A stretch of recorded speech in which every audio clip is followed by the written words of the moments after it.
While exploring downtown Boston in Fallout 4, you may come across a location called the Charles View Amphitheater, which is an amphitheater with the view of the Charles River, based on the real-life Hatch Memorial shell. When you visit this location, you will find that it is full of missionaries, led by a man named Brother Simon, or Brother Andrew, or Brother James, or Brother Matthew, which should give you your first clue that something strange is going on here.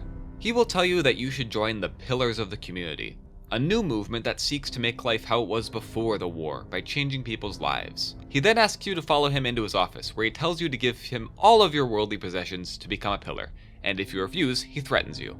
It's at this point you realize that this guy is a con man posing as a cult leader, so essentially you should feel no shame in killing him and all of his crazy cultists.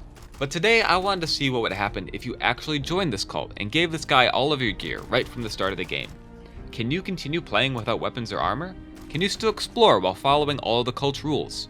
Is joining a cult really a bad idea? I wanted answers, so I created a character named Blora, who will travel to the amphitheater to join this cult. As you can see, her intelligence is set to 1 because, like, dumb blonde, that's the joke. Sorry, that's kinda mean.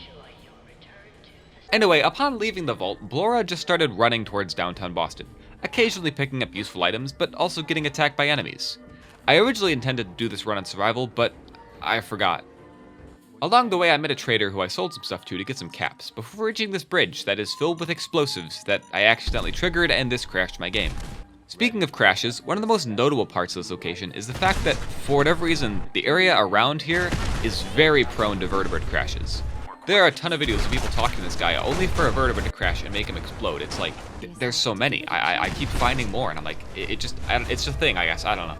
Anyway, back in the game, I relaunched and ran past some enemies to arrive at the Charles View Amphitheater, where I could meet Brother Simon. Welcome, neighbor. We're always glad to see a new face around here. Tell me something. You ever feel like this whole world is broken? Do you ever wonder why things can't be the way they were in the good old days? The whole world is broken. That's what I used to think. Until I found a way to make a difference. We call ourselves the Pillars of the Community. We're a pretty new movement, so you may not have heard of us. Step right this way and I'll be happy to tell you all about our movement and how you can be a part of it. I had the option to ask some more questions before committing my life to this group, but I instead chose to sign up immediately. All right then. Fantastic. You won't regret it, I promise you. We haven't had a single pillar leave the movement since we started. I followed him to his office and sat down at his desk before he told me this. The first step is simple. You have to learn to give up your attachment to material possessions in order to gain the ability to have true wealth, health, and happiness. Just go ahead and give me everything you own, and I'll initiate you as a first-level pillar of the community. Now, a rational person would recognize this situation for what it is, but Blora is not a rational person, so she hands over everything she owns. Oh, you're really going to, welcome. He tells me I need to repeat this mantra to myself.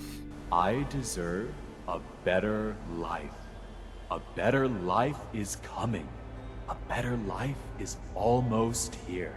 Once you truly believe that in your innermost self, you'll be ready for level 2.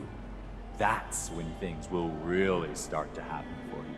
I stand up and check my inventory to see that all of my items and caps are gone, except for a few mod settings holotapes, because I always play this game with an excessive amount of mods, and you can't remove those items from inventory because they're like, you configure the mods. Whatever, it doesn't matter. I realize I should probably get some new clothes before I get this video demonetized, and thankfully they have some new clothes available for me at the entrance. Dressed in my new suit, I talk to the other members, who say all sorts of interesting things. I deserve a better life. A better life is coming. A better life is close to you. You won't regret becoming a pillar. I never have. Inside the theater are a bunch of beds, but for whatever reason they are all set to own, so I can't use them. This is going to be an issue since I don't have any healing items. I also notice a ton of valuables, likely items the leader scammed people for, but if I take anything I know the whole community will turn hostile, so I leave them alone. There's also a fridge with a lock on it for some reason, so if I find any bobby pins, I'll be sure to unlock this to figure out what's inside. There's also a nice sitting area where we can all pretend to watch TV, so that's nice. There aren't any rules about leaving the community, so I decide to go for a nice stroll by the waterfront. I repeat the mantra to myself. I deserve a better life. A better life is coming. A better life is almost here. Then I get jumped by some mirelurks and nearly get killed by a missile. I didn't stick around long enough to figure out where it came from. Back at the theater, I pick up a hat because it gives me an extra point in luck, which I'll probably need. I go back to Brother Simon and ask about becoming a level 2 pillar. How will I know when I'm ready for level 2? Oh, you'll know. Good things will start to happen. You'll see. You just have to keep working on level 1 until they do. And despite the fact that I've been part of the community for all of 5 minutes, I make sure to let him know that becoming a pillar has changed my life. I just wanted to thank you. Becoming a pillar has changed my life. Oh, thanks.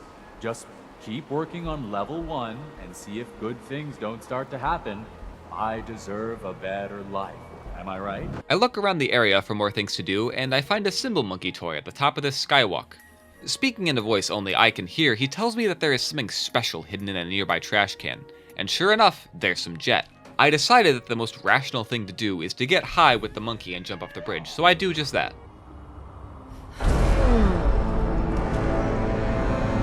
When I wake up, I'm back in the amphitheater. It seems the other members carried my unconscious body back inside. I repeat the mantra to myself. I deserve a better life. A better life is coming. A better life is almost here. After this, I wander through downtown Boston after dark because I am not a smart individual. I overheard some supermutants having a very intelligent conversation. We should move as well. Range out and hunt, but for food or anyone. Both? Yes, brother. Both. Bus is good. I then heard someone calling out for help, so being the upstanding pillar of the community that I am, I went to go help. It seems that there are 2 men who look identical, and both claim the other is a synth imposter. Somehow I managed to defuse the situation, but the imposter reveals himself and knocks my teeth in. Once again, I wake up back at camp, and I'm starting to get the impression that the other members may be getting tired of my constant shenanigans. Anyway, I then decide to go explore the Vault Tech regional headquarters, but it's full of feral ghouls, so I leave. I came across a playground, but this giant mutated bear didn't want to share the slide, so I started running. I made it to this house with a sign saying no trespassing, so I trespassed. The sentry bot guard killed the bear in an instant, and I immediately ate the raw flesh to restore my lost health. The bot told me that this is private property and that I need to stay off the grass, so I jumped around on the grass. I talked to the intercom and asked to be let in, but they wouldn't let me in. Luckily though, I found 3 bobby pins in a nearby mailbox, and then I ran back to the amphitheater to finally see what's inside that locked fridge. I picked the lock with ease, but the fridge was booby-trapped with a radiation emitter for some reason. There is food inside, but I was unsure if it would be safe to eat after all that. This really pissed me off, so I went to go confront Brother Simon about it and ask for all my stuff back. I need my stuff back. Or else. There wasn't really a money-back guarantee on offer. Sorry. He refused, so I looked in his inventory to see he still had all my items. I tried the classic Bethesda method of putting a bucket on an NPC's head to steal items from them, but he noticed and everyone became hostile towards me. I tried to escape, but I died. Anyway, that's the story of Blora, the Vault Dweller who decided to join a cult, gave up everything she owned, did some dumb stuff, and then died trying to get her stuff back. Rest in peace, you will be missed. I hope you all enjoyed this video, and thanks for all the positive reception on the last video. I hope to keep making entertaining content for you all, so subscribe. I'm starting a community called the Pillars of IR Dark, where you have to subscribe to me. Or else.